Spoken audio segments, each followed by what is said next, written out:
C'est désormais affiché en grand sur le fronton du Conseil général.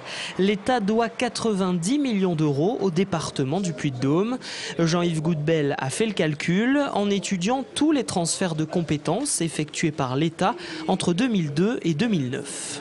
C'est la différence entre l'engagement de l'État et les sommes que l'État a réellement versées, notamment pour l'APA, les personnes âgées, pour la PCH, les personnes handicapées, et pour le RSA, mais aussi sur d'autres domaines routiers avec la décentralisation par exemple. Le Conseil général du Puy-de-Dôme se dit prêt, avec d'autres départements français, à intenter une action en justice contre l'État. Le groupe socialiste encourage une telle initiative.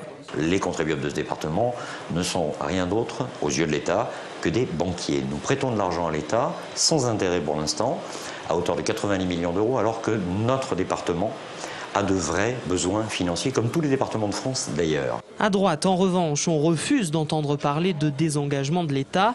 L'Union des Républicains déplore avant tout la mauvaise gestion de la gauche et l'augmentation des impôts ces dernières années.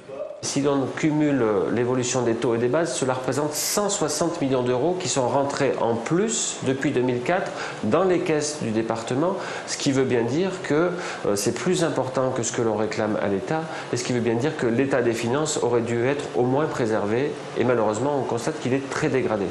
Pour Jean-Yves Goudbel, il va falloir que l'État revoie le système de financement des aides sociales, car c'est cela qui coûte de plus en plus cher aux départements aujourd'hui avec la crise.